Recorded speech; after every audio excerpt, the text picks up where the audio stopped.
BRS నేతల మేడిగడ్డ సందర్శన కార్యక్రమానికి పోటీగా అధికార కాంగ్రెస్ పార్టీ చెలో పాలమూరు రంగారెడ్డి ఎత్తిపోతల కార్యక్రమం నిర్వహించేందుకు సన్నద్దమైంది. తొలి నుంచి కాళేశ్వరం ప్రాజెక్టులో అవకతవకలు జరిగాయని ఆరోపిస్తున్న కాంగ్రెస్ పార్టీ అధికారంలోకి వచ్చిన తర్వాత విచారణకు సైతం ఆదేశించింది. ఒక్క కాళేశ్వరంలోనే కాదు, బీఆర్ఎస్ ప్రభుత్వ హయాంలో జరిగిన అన్ని ప్రాజెక్టుల్లో కూడా అవకతవకలు జరిగాయంటూ ఆరోపిస్తోంది హస్తం పార్టీ. గులాబీ పార్టీ చెలో మేడిగడ్డకు పిలుపునివ్వడంతో దానికి కౌంటర్ టూర్ ప్లాన్ చేసింది కాంగ్రెస్. ఇవాళ చలో పాలమూరు రంగారెడ్డి ఎత్తిపోతకు సంబంధించి కర్వెన, ఉదండాపూర్, లక్ష్మీదేవిపల్లి ప్రాజెక్టులను పరిశీలించబోతున్నారు. మహబూబ్ నగర్ పార్లమెంటు కాంగ్రెస్ అభ్యర్థి చల్లా వంశీచంద్రెడ్డి ఆధ్వర్యంలో ఉమ్మడి జిల్లాకు చెందిన కాంగ్రెస్ ప్రజాప్రతినిధుల బృందం ఈ ప్రాజెక్టులను సందర్శించబోతోంది. గత ప్రభుత్వంలో పాలమూరు రంగారెడ్డిని పూర్తిగా నిర్లక్ష్యం చేశారంటూ కాంగ్రెస్ ఆరోపిస్తోంది. 28,000 కోట్ల రూపాయలు ఖర్చు చేసి ఒక్క ఎకరాకు నీరు ఇవ్వలేదంటూ మండిపడింది. మొదటగా భూత్పూర్ మండలం కరివిన రిజర్వాయర్ను నేతలు పరిశీలించబోతున్నారు. ఆ తర్వాత జడ్చర్ల నియోజకవర్గంలోని ఉదండాపూర్ రిజర్వాయర్కు, ఆ తర్వాత షాద్నగర్ నియోజకవర్గంలోని ఇంకా పనులు ప్రారంభం కాని కేపీ లక్ష్మీదేవిపల్లిని పరిశీలించబోతున్నారు కాంగ్రెస్ నేతలు.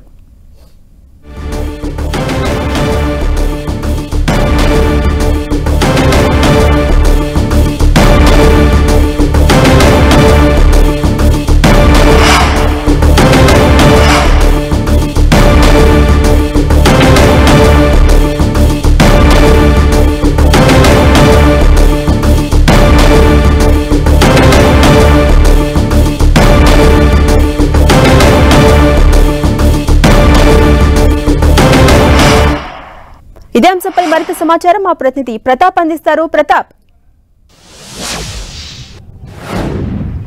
జాన్సరాని మనం ప్రజెంట్ పాలమూరు రంగారెడ్డి ప్రాజెక్టులోని కర్వెన రిజర్వాయర్ ప్రాంతంలో ఉన్నాం. ఈ కర్వెన రిజర్వాయర్ సంబంధించి కూడా విజిట్ చేయాలని చెప్పేసి కాంగ్రెస్ నేతలంతా కూడా భావించారు. ఒకవైపు ఇప్పటికే బీఆర్ఎస్ నేతలంతా కూడా గోదావరి పరివాహక ప్రాంతంలోని కాళేశ్వరం ప్రాజెక్టు, ముఖ్యంగా ఏదైతే ప్రాజెక్టు కుంగిన ప్రాంతం ఉందో మేడిగడ్డ వద్దకు విజిట్ చేస్తున్నారు. దానికి పోటీగా కూడా పాలమూరు ప్రాంతానికి సంబంధించిన ప్రాజెక్టులు నిర్లక్ష్యానికి గురయ్యాయి. గత 10 ఏళ్ల కాలంలో కూడా పూర్తిగా నిర్లక్ష్యానికి గురైనాయి. కాబట్టి ఆ ప్రాజెక్టులకు అన్నిటి కూడా సందర్శన చేస్తామంటూ కూడా కాంగ్రెస్ నేతలంతా కూడా నిర్ణయించారు. దానికి సంబంధించి కూడా ఇక్కడ కర్వెన రిజర్వాయర్ వద్ద కూడా ఈ రోజు పనులనంతా కూడా పర్యవేక్షించడానికి ఇక్కడ తీసుకురావడం జరిగింది. ముఖ్యంగా ఈ రిజర్వాయర్ చూసినట్టయితే 2015లో సేమ్ కేసీఆర్ కూడా ఇక్కడే శంకుస్థాపన చేయడం జరిగింది. అప్పుడు సీఎంగా ఉన్న కేసీఆర్ ఇక్కడ 2015లో స్టార్ట్ చేసిన తర్వాత కొన్ని అనివార్య కారణాల వల్ల కొన్ని సంబంధించి కేసుల కోర్టుల కేసు కానీ అవన్నీ వాటి వల్ల కూడా ఆలస్యం వచ్చిందని చెప్పుకోవచ్చు. ముఖ్యంగా గత 10 ఏళ్ల కాలంలో పూర్తిగా నిర్లక్ష్యానికి గురైందంటూ కూడా కాంగ్రెస్ నేతలు ఆరోపిస్తున్నారు. ప్రధానంగా ఉమ్మడి పాలమూరు ప్రాంతానికి సంబంధించిన ప్రాజెక్టులంతా కూడా నత్తనడకన సాగుతున్నాయి. ముఖ్యంగా కల్వకుర్తి ఎత్తిపోతల కానీ, నెట్టెంపాడు, భీమా, ఈ పనులన్నీ కూడా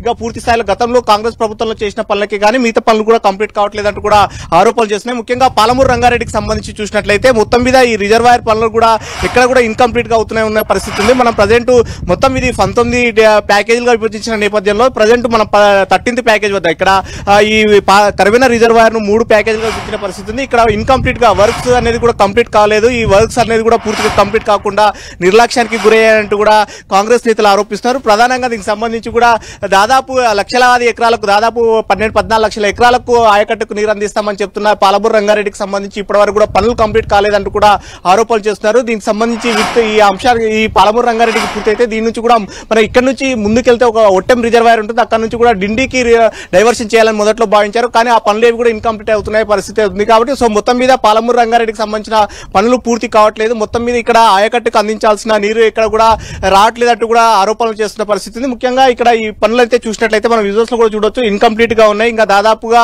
8-9 సంవత్సరాలు అవుతున్నప్పుడు కూడా ఈ పనులన్నీ కూడా కంప్లీట్ కాలేదు. కేవలం ఆర్భాటంగా ఆరంభించారే తప్ప 2 సంవత్సరాల్లో కంప్లీట్ చేస్తామని అప్పుడు గతంలో కేసీఆర్ ఇక్కడ కుర్చేసుకొని పనులు ప్రారంభిస్తామని చెప్పినప్పటికీ కూడా ఇంకా పనులు కంప్లీట్ కావట్లేదు. ఈ పనులన్నింటినీ కూడా వివరించేందుకు కూడా మేమంతా కూడా వీటిని అన్నింటినీ కూడా వివరిస్తామంటూ కూడా కాంగ్రెస్ నేతలు చెప్తున్న పరిస్థితి. సో ఒకవైపు బీఆర్ఎస్ నేతలంతా కూడా మేడిగడ్డ విజిట్ చేస్తున్న నేపథ్యంలో మరోవైపు దక్షిణ ప్రాంతానికి సంబంధించి, దక్షిణ తెలంగాణకు సంబంధించి ముఖ్యంగా పాలమూరు రంగారెడ్డి, పాలమూరు ప్రాంతానికి సంబంధించి గతంలో కరువు ప్రాంతంగా ఎక్కడైతే వలసలు ఉన్నాయని చెప్తున్నారో ఆ వలసలకు సంబంధించి కూడా మేమంతా పచ్చదనం తీసుకొచ్చాము. ముఖ్యంగా పాలమూరు రంగారెడ్డి ప్రాజెక్టును దాదాపు 80% కంప్లీట్ అయిందని కూడా బీఆర్ఎస్ నేతలు చెప్తున్న పరిస్థితి. కాబట్టి 80% పనులు కాదు, కనీసం 50% పనులు కూడా కంప్లీట్ కాలేదని కూడా ఆరోపణలు చేస్తున్నారు. దాదాపు 28,000 కోట్ల రూపాయలు ఇప్పటికే ఖర్చు పెట్టారు. కాబట్టి 28,000 కోట్ల ఖర్చు అయితే కూడా ఇప్పటివరకు కూడా పనులు అనేది ఇన్కంప్లీట్ గా ఉన్నాయి. కేవలం ఎన్నికల సమయంలో ఆర్భాటంగా నార్లాపూర్ వద్ద ఒక పంప్ హౌస్ మాత్రమే ప్రారంభించి మిగతా పనులన్నిటి కూడా ఇన్కంప్లీట్ గా ఉన్నాయి. ఇక్కడికి మాత్రం చుక్క నీరు కూడా రావట్లేదు. ఇక్కడ లక్షలాది ఎకరాలకు నీరు ఆయకట్టుకు అందిస్తామని చెప్పినప్పుడు కూడా ఇక్కడ చేయట్లేదు అంటూ కూడా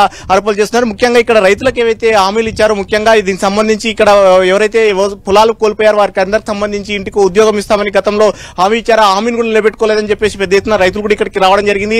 వారందరూ కూడా రైతులు కూడా ఇక్కడ ప్రవేశపెట్టి వాళ్ళ సమస్యలను అన్నిటి కూడా కాంగ్రెస్ పార్టీ నేతలంతా కూడా వినే ప్రయత్నం చేస్తామంటున్నారు. సో మొత్తం మీద ఇక్కడ పార్లమెంట్ అభ్యర్థిగా ప్రకటించబడిన చెల్లా వంశీరెడ్డి ఆధ్వర్యంలో నేతలంతా కూడా మరి కాసేపట్లో ఇక్కడికి రాబోతున్నారు.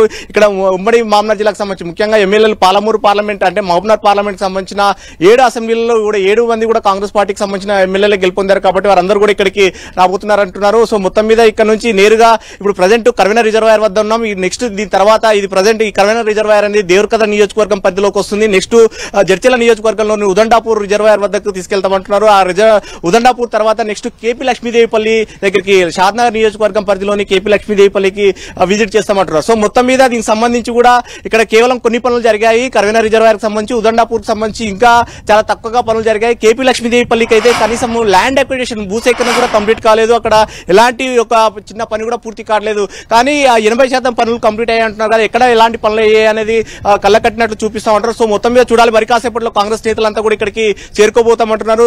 కాంగ్రెస్ నేతలు వచ్చిన తర్వాత దీనికి సంబంధించి అధికారులతో ఇక్కడ ఏమైనా పవర్ పాయింట్ ప్రజెంటేషన్ చేస్తారా అనేది కూడా చూడాల్సి ఉంటుంది. ఎందుకంటే కొన్ని ఏర్పాట్లు కూడా ఇక్కడ చేయడం జరిగింది. కొంతమంది రైతులను కూడా రప్పించడం జరిగింది.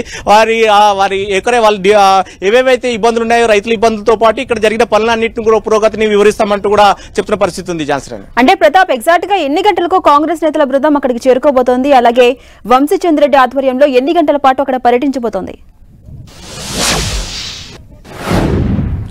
వాస్తవానికి ఇక్కడికి 11 o'clock అంత నేతలంతా కూడా వస్తామని మనకు షెడ్యూల్ ప్రకారం చెప్పారు. కానీ మరి కాసేపట్లో ఇక్కడికి వస్తున్నట్టు కూడా మనకు సమాచారం అందుతుంది. కొంతమంది నేతలంతా కూడా ఇక్కడికి లోకల్ గా ఉన్న నేతలంతా కూడా చేరుకోవడం జరిగింది. కొంతమంది రైతులంతా కూడా చేరుకోవడం జరిగింది. ఎమ్మెల్యేలంతా కూడా వరుసగా కొద్ది దూరంలో ఉన్నట్లుగా సమాచారం అందుతుంది. మరి కాసేపట్లో ఒక హాఫ్ అన్ అవర్ లో ఇక్కడికి ఎమ్మెల్యేలంతా కూడా చేరుకోబోతున్నారు. ఇక్కడికి వచ్చిన తర్వాత ఈ విజిట్ ఈ ప్రాంతాన్ని మొత్తం ఇక్కడ ఈ కర్వెన రిజర్వాయర్ దగ్గర 3 ప్యాకేజీలు ఉన్నాయి. 13, 14, 15 3 ప్యాకేజీలు పనులు ఉన్నాయి. ముఖ్యంగా దీన్ని కాంగ్రెస్ పార్టీ నేతలు అయితే ఒక ప్రధానంగా ఒక ఆరోపణలు చేస్తున్నారు. ఇక్కడ మనం ఈ ఉన్న ప్యాకేజ్ 14th ప్యాకేజ్ అనే పనులు జరుగుతున్నాయి. ఈ పనులంతా కూడా ఇన్కంప్లీట్ కావడం, ఇక్కడ ఈ పనులను కూడా స్థానిక ఎమ్మెల్యే దేవరకద్ర నియోజకవర్గానికి చెందిన ఉన్నటి వరకు ప్రాతినిధ్యం వహించిన ఆల వెంకటేశ్వరరెడ్డి పనులు చేస్తున్నారు. ఆయననే ఇక్కడ పనులు ఇన్కంప్లీట్ గా చేస్తున్నారు అంటూ కూడా ఆరోపణలు చేస్తున్నారు. సో మొత్తం మీద దీనికి సంబంధించి కూడా ఈ పనులకు ఇన్కంప్లీట్ కావడానికి స్థానిక ఎమ్మెల్యే కారణం అంటూ కూడా ఆరోపణలు చేస్తున్నారు. సో మొత్తం మీద ఈ 13th, 14th, 15th ఈ ప్యాకేజీలను పరిశీలించిన తర్వాత ఇక్కడ నుంచి నేరుగా జడ్చర్ల దగ్గర ఉన్న ఉదండాపూర్ రిజర్వాయర్ వద్దకు తీసుకెళ్తామంటున్నారు. జడ్చర్ల దగ్గర ఉన్న ఉదండాపూర్ దగ్గరికి సంబంధించిన పనులు కూడా ఇన్కంప్లీట్ గా ఉన్నాయి. ముఖ్యంగా ఇక్కడ నుంచి కర్వెన రిజర్వాయర్ నుంచి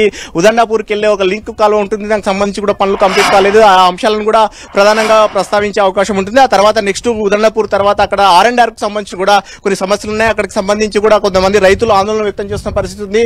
R&R కు సంబంధించి కొన్ని గ్రామాలు ముంపు గురవుతున్న గ్రామాలు ఉన్నాయి కాబట్టి వాటికి సంబంధించిన అంశాలు కూడా ఇంకా పరిష్కారం కాలేదు. ఆ అంశాలను కూడా ప్రస్తావిస్తామంటున్నారు. ఆ తర్వాత నెక్స్ట్ కేపీ లక్ష్మీదేవిపల్లి షాద్నగర్ నియోజకవర్గానికి సంబంధించి కేపీ లక్ష్మీదేవిపల్లి ఇప్పటివరకు కూడా ఇంకా ఎలాంటి పనులు కూడా పురోగతి జరగలేదు. మొత్తం మీద దీనికి సంబంధించి దాదాపు 40,000 కోట్ల వరకు కూడా అంచనాలతో పనులు ప్రారంభమవుతున్నాయి. పాలమూరు రంగారెడ్డికి సంబంధించి చూసినట్లయితే మొత్తం 5 రిజర్వాయర్లు ఉంటున్నాయి. 19 లింక్ కెనాల్స్ ఉన్నాయి కాబట్టి ఇప్పటి వరకు అక్కడ నార్లాపూర్ ఒట్టెంకు సంబంధించిన పనులు కొద్దిగా ముందుకు వచ్చేప్పటికీ కర్వెన రిజర్వాయర్ సంబంధించి పనులు ఇన్కంప్లీట్ గా ఉన్నాయి. తర్వాత నెక్స్ట్ ఉన్న ఉదండాపూర్ కానీ కేపీ లక్ష్మీదేవిపల్లి కూడా ఇన్కంప్లీట్ గా ఉన్నాయి కాబట్టి వీటిని అన్నిటి కూడా ప్రస్తావిస్తామని చెప్తున్నారు. జాన్సన్. Right, thank you Pratap.